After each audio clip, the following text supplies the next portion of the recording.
We're live. All right, welcome back, everybody, to House Energy and Digital Infrastructure.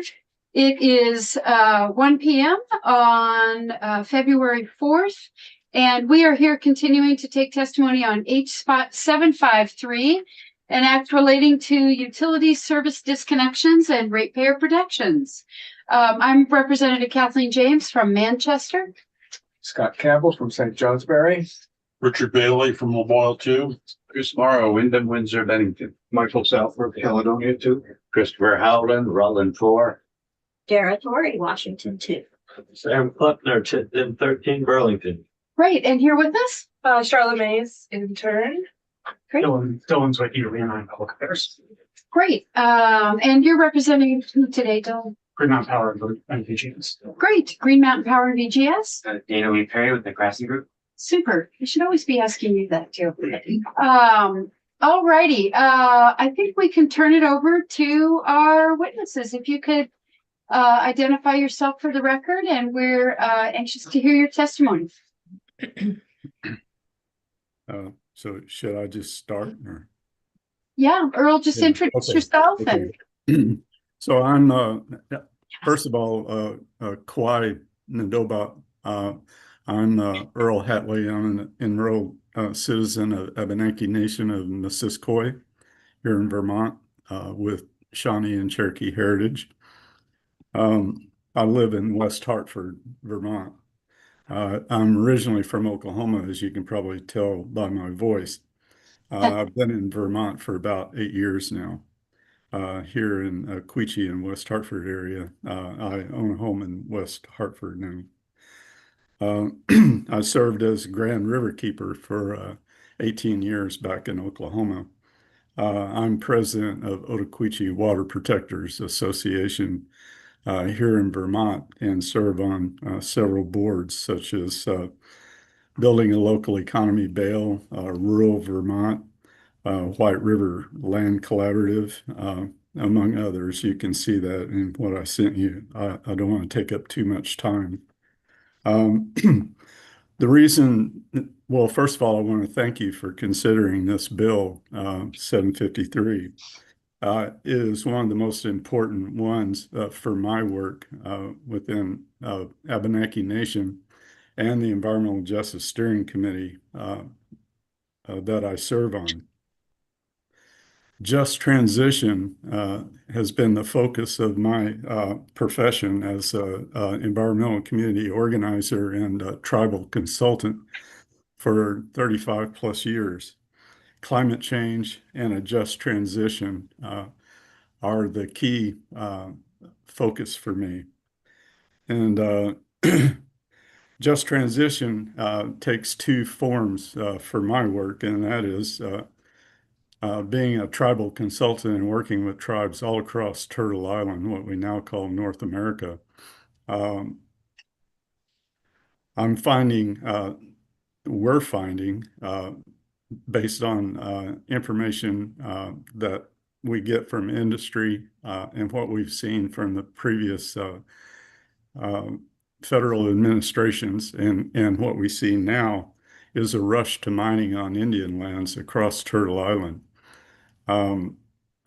Most of our tribes, what research that we found, and that is provided by industry, also shows that 70 to 97% of the minerals needed for wind, solar, and battery storage are found on native reservations and within 35 miles of our reservations and in our sacred sites and public lands.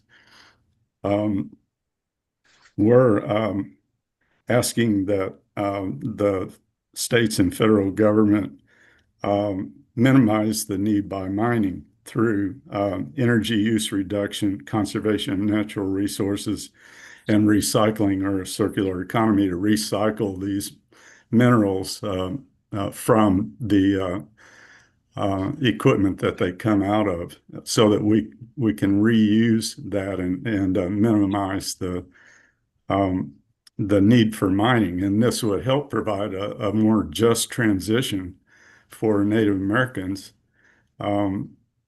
as a result, because we're all already wallowing in the contamination from mine sites that are still ongoing or that are now abandoned.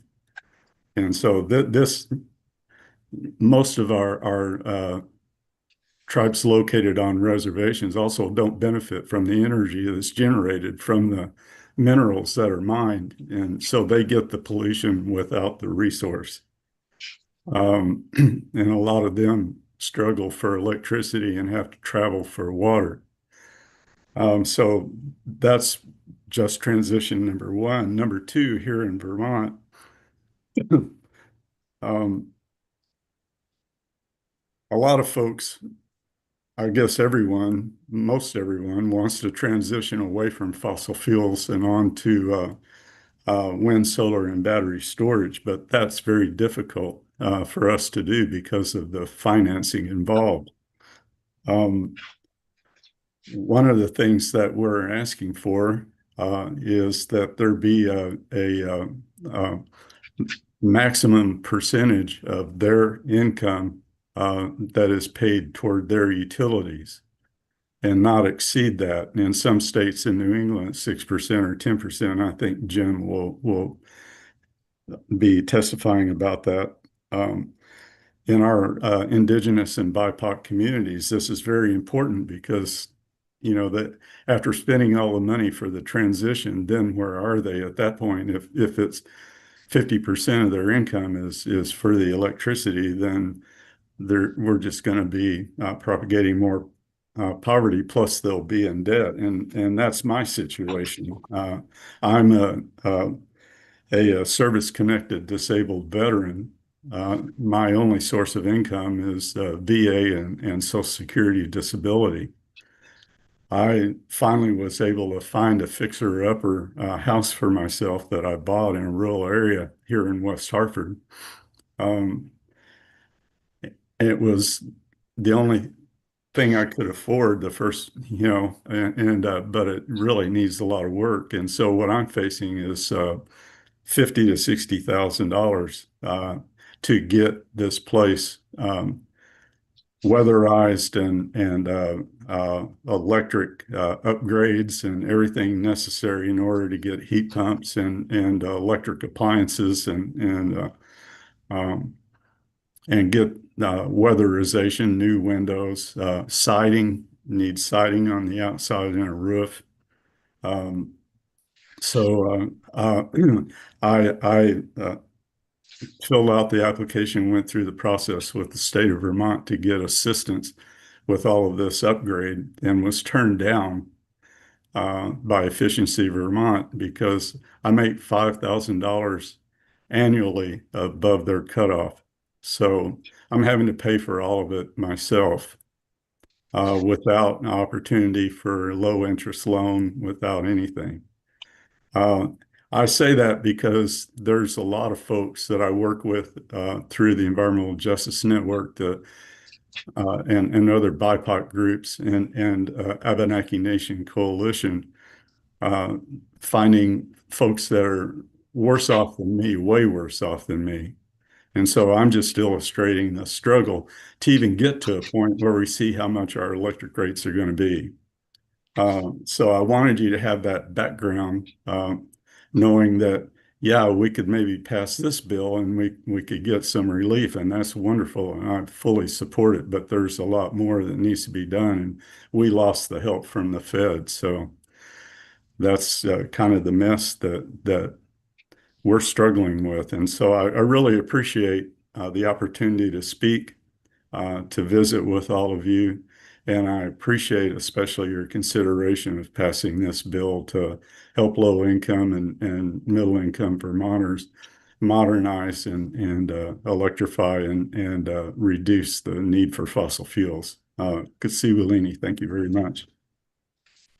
Thank you, Mr. Hatley. And I think it's always really helpful to hear from Vermonters who can provide, you know, kind of a broader context for energy burden and, you know, the struggles that a lot of Vermonters are having in weatherizing their homes and paying their utility bills. And so I appreciate your testimony. And what I heard you say was that sounds like the communities you represent support this bill and see it as a good first step that is not going far enough.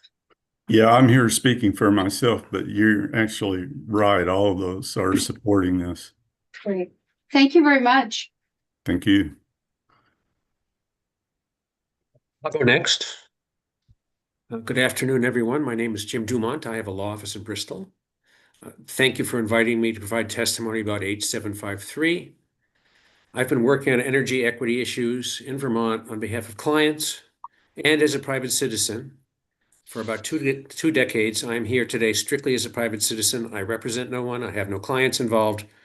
I've been involved in this issue because, frankly, it really needs help. It needs work. And I have some experience I can bring to bear to help with the issue.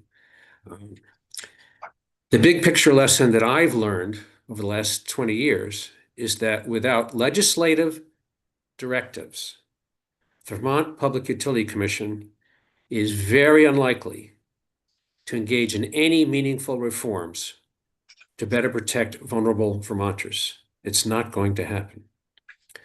One can debate whether the reasons for that are legal, political, or something else. Whatever its cause, that inertia is a reality. The recent report from the PUC in response to Act 142 is a case in point. The states of New England have the highest energy burden in the country, and Vermont has the weakest protections for low-income ratepayers of any New England state. Every other state does significantly better in protecting low-income ratepayers than Vermont does. The number of disconnections in Vermont is rising. The Department of Public Service noted this rise in its submission to the PUC in preparing the Act 142 report. The DPS submitted to the PUC that this is a problem that we need to investigate. The PUC's Act 142 report, however, concluded that other ratepayers should not be asked to subsidize low-income Vermont ratepayers any more than they do now, despite the experience of other states in New England that have programs such as tiered discount programs. I'm going to depart from my written statement right now to respond to what Mr. Hatley just said about the 6% and the 10%. In other states in New England and across the country, the states have adopted programs such as a tiered discount program that are designed so that no family spends more than either 6% or 10% of their household income per month on energy.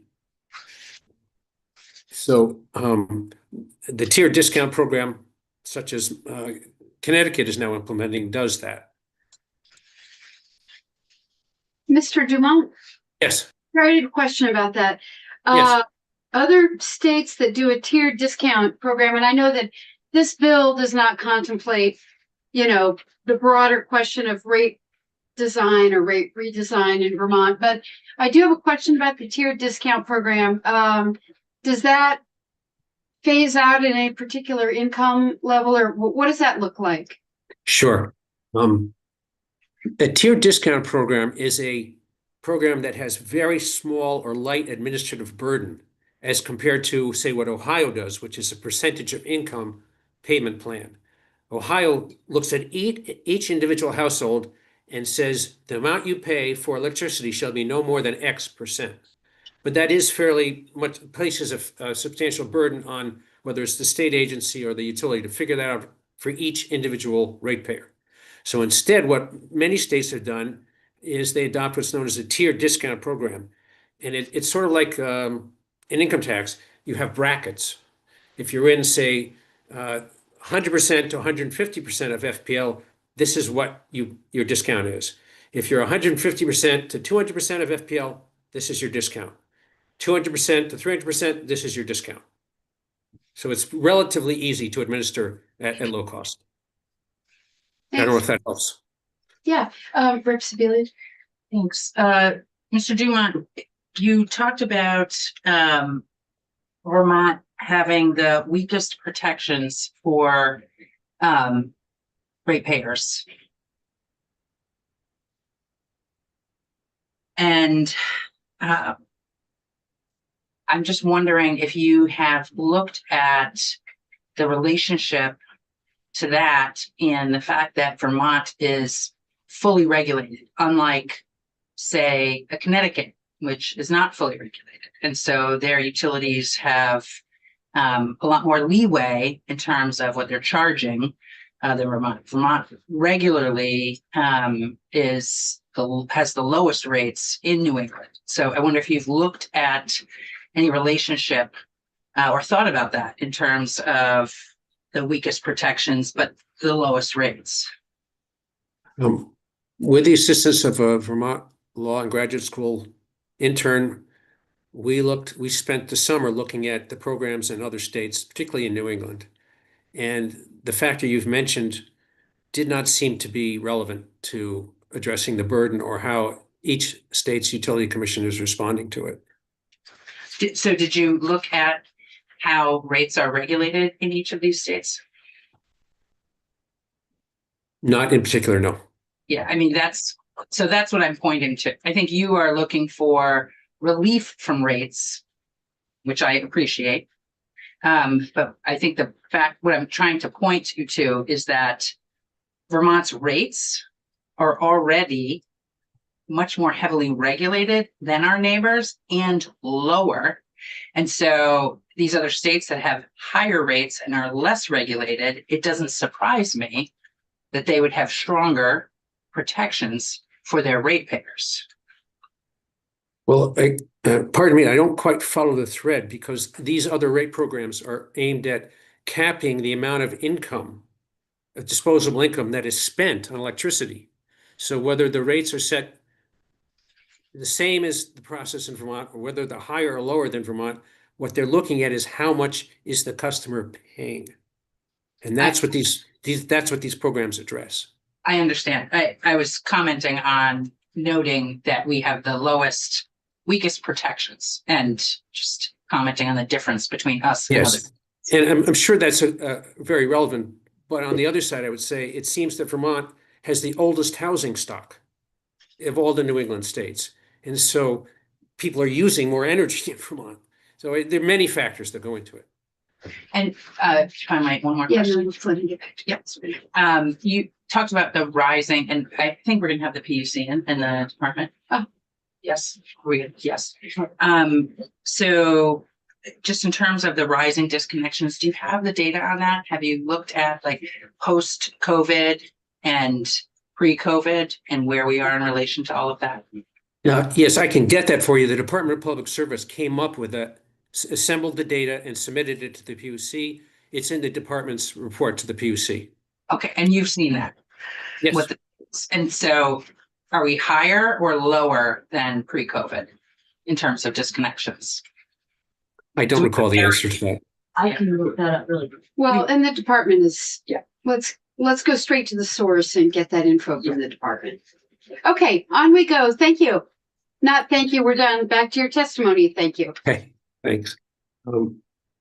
So before we started talking about tiered discount programs, I was mentioning the department's recommendation to the commission, and the commission's report that I think you all have rejected the department's recommendation to investigate how to address this problem. Instead, the report states that that if there's to be any more help for low-income Vermont ratepayers, the legislature should appropriate funds to subsidize their rates. And we all know that this is not going to happen. The PUC report did not address two substantial reforms that will not impose costs on other ratepayers. I should point out that it was the concern about imposing costs on other ratepayers that the PUC was most concerned about. But there are ways to better protect low-income Vermonters than just having a cross subsidy from other ratepayers. One of them is overhauling the rules governing disconnections. Attorney Karen Lesson, who's with us from the National Consumer Law Center, will address that in detail. I've also posted, thanks to your committee's staff, a 2023 report on what all the states are doing and making suggestions on how to better protect low-income ratepayers from disconnections. They have suggestions in the report that are not incorporated into H753. such as stating that families with small children below a certain age will not be disconnected, which some states do, but that's not in H753. The other reform has two parts. The other reform that the PUC has not addressed has two parts, but neither of these raise costs for the ratepayers. Every utility in Vermont has a service quality and reliability plan. Whether you're a municipal or you're a co-op or an IOU, you have an SQRP. These are submitted to and approved of by the commission. These generally deal with subjects like waiting time when you call the office or the number of outages, that kind of thing. H753 proposes to add to that list. It proposes that to add to the list by including in each SQRP whether in that service territory disconnections can be reduced, and if so, how to do so.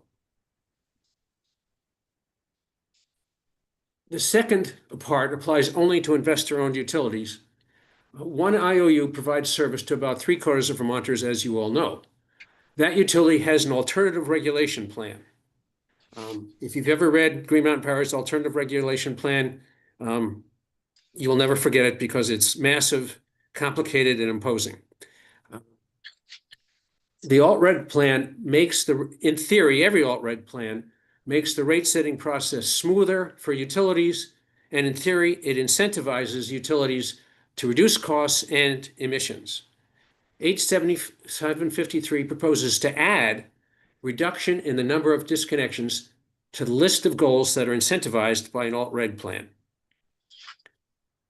That is already the law in Illinois. Their alt-red plans already include that.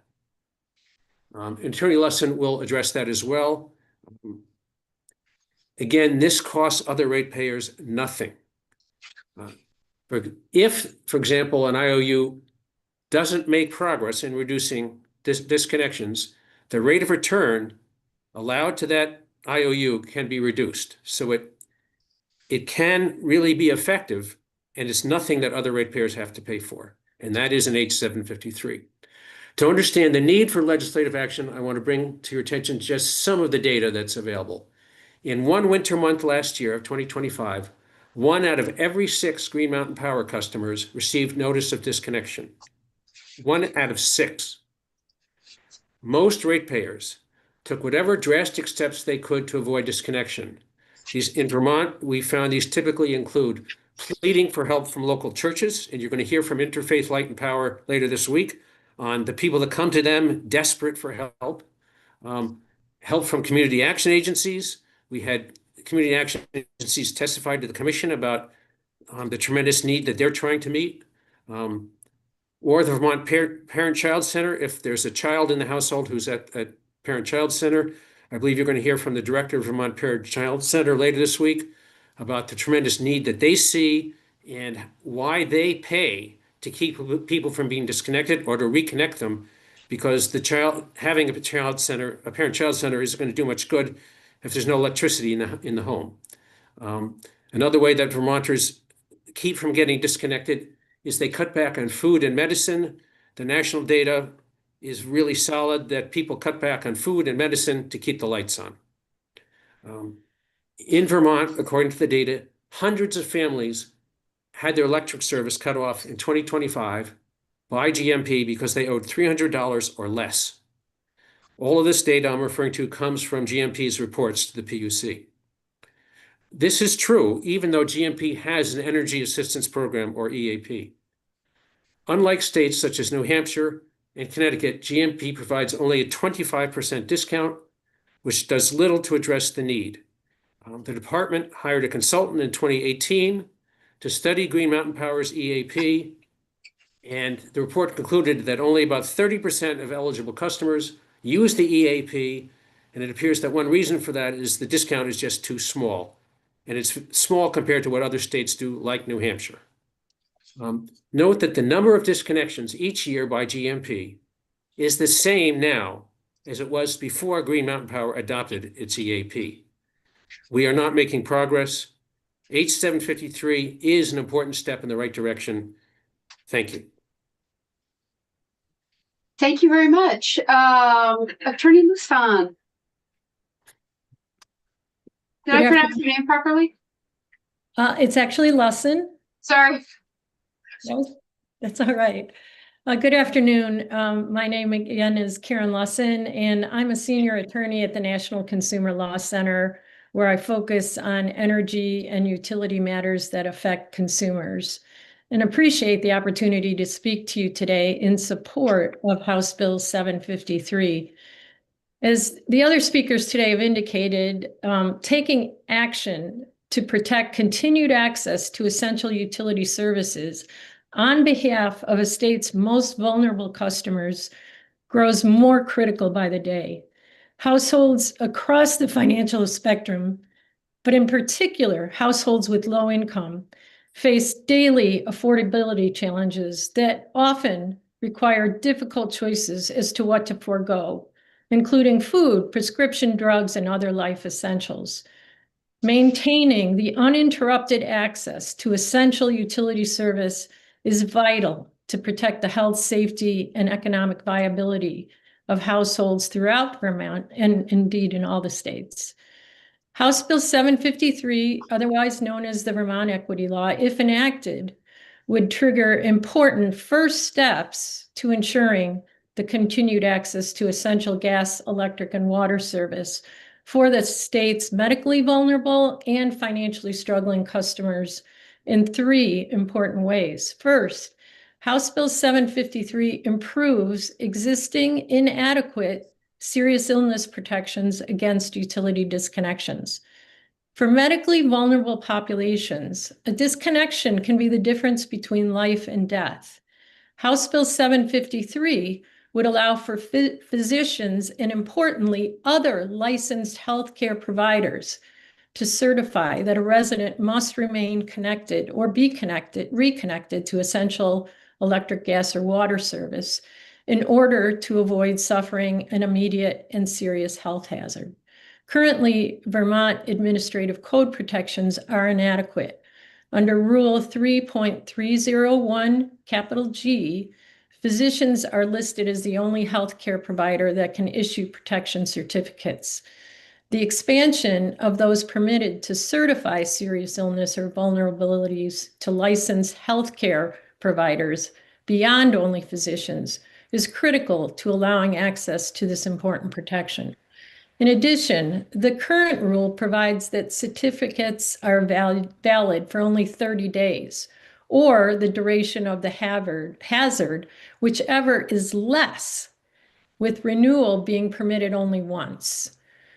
Use of a physician's certificate by a customer to prevent disconnection or to trigger a reconnection is limited to 2 consecutive 30-day periods and must not exceed 3 30-day periods in any calendar year under current rules.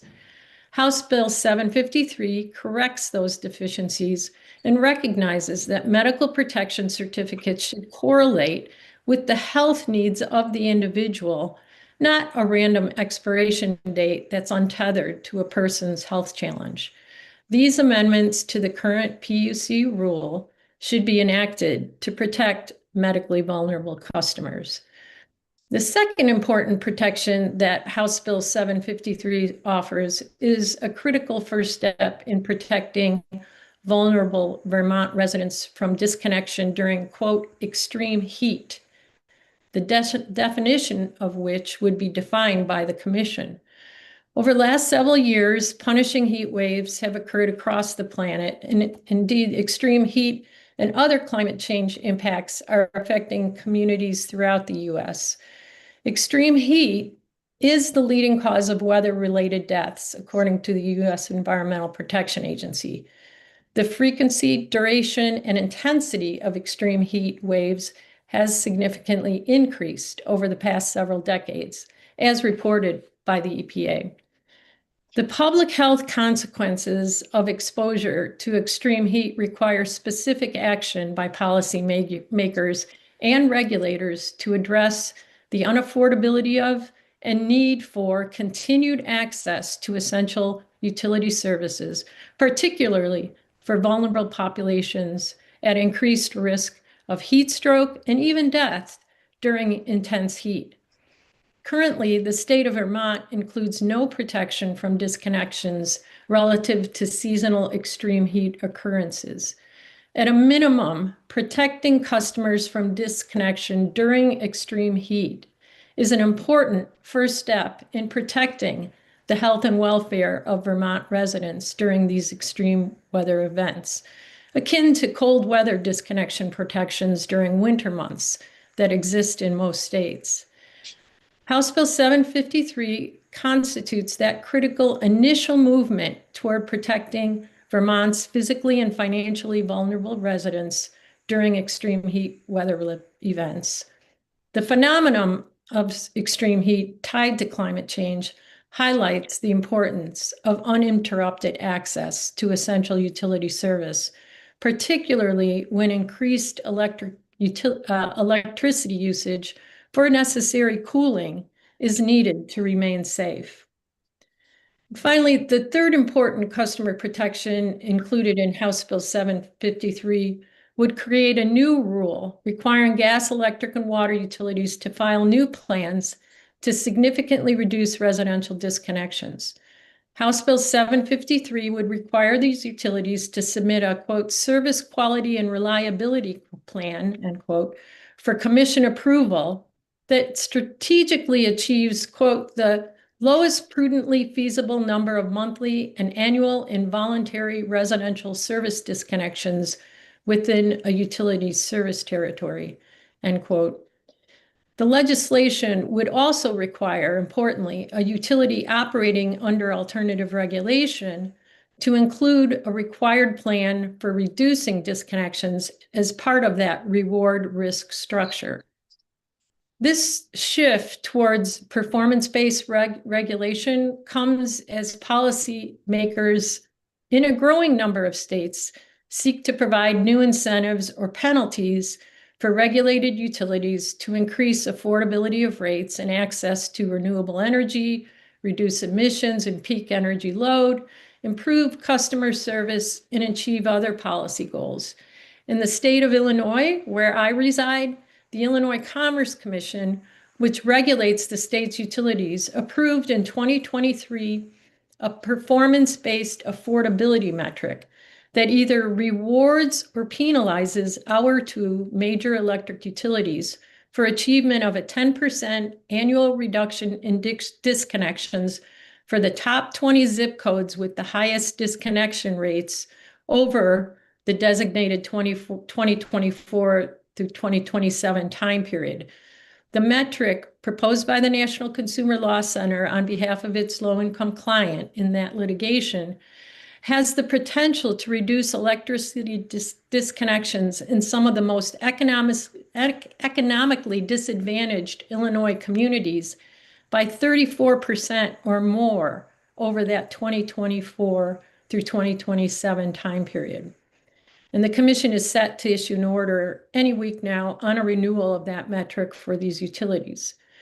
Importantly, the utilities, as part of the approved metric, committed to not achieve this metric by simply allowing arrearages in the top 20 zip codes to grow as a result of the reduction in disconnections, narrowly focusing its efforts on reducing disconnections in a select few zip codes, or strategically timing disconnections for maximum company benefit. Instead, they committed to actively take other measures, such as improved outreach to customers whose arrearage levels indicate that they are struggling to afford essential utility service, in order to connect those customers with financial assistance and to actively explore and adopt other measures that will improve long-term affordability of electricity bills for these customers. Requiring utilities to reduce disconnections is a win-win for both utilities and their customers. And that's the case because all customers pay for uncollected bills, otherwise known as bad debt, in utility rates. Utilities, of course, have no ability to collect revenue from households that have been shut off from essential utility service. It's in their interest as monopoly service providers to assist customers in making bills more affordable. Customers who struggle to afford utility bills benefit too, when they can be connected with financial assistance programs that make monthly utility bills more affordable. And a critical next step for the state beyond House Bill 753, as other speakers today have referenced, would be to create more robust discounts for the state's financially struggling low-income households. Illinois and other states have done just that in approving tiered discount rates tied, as others have mentioned, to customer income or percentage of income payment plans, otherwise known as PIPs, that ensure households pay no more than a maximum of 3% or less of monthly income toward an electric or gas utility bill. In sum, measuring and reducing the rate of disconnections in communities hardest hit by utility disconnection policies is an important goal and outcome in the ongoing effort to improve uninterrupted access to essential utility service and the affordability of utility rates for customers who struggle financially each month.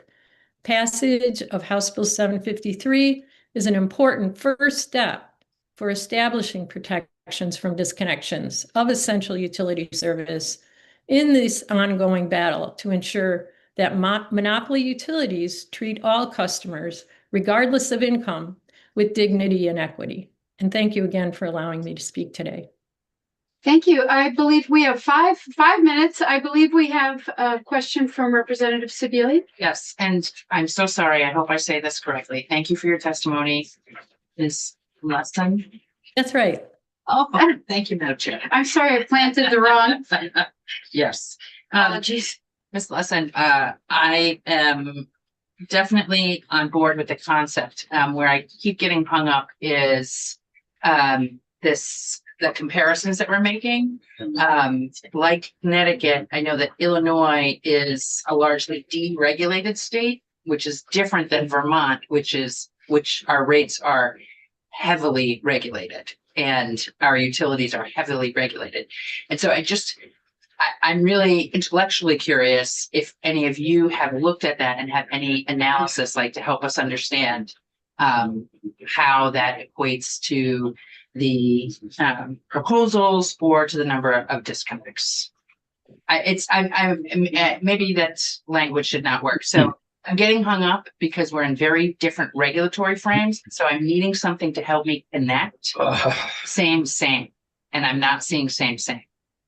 May I just start by saying that regardless of all of that, it's the rate that we're paying that would be the problem in the amount of disconnections that are serious, as James pointed out, for us in the indigenous BIPOC communities.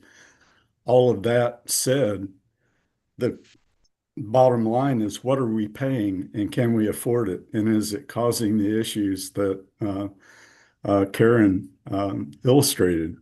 That's the point. Thank you. I would agree with you, but I'm not sure that we have identified the right problem to solve, right? So the PUC may be right that perhaps the thing to do is for the General Assembly to appropriate funds. I'm not sure. Like, I really want to understand this problem. I'd like to see it. You all are speaking about places that are regulated differently, so I just would like to understand, like, an apples to apples, to see if I agree that this is the right way to solve the problem that I agree with. So can I just clarify your question? So what I hear you saying is that some states have deregulated the energy supply? Yes.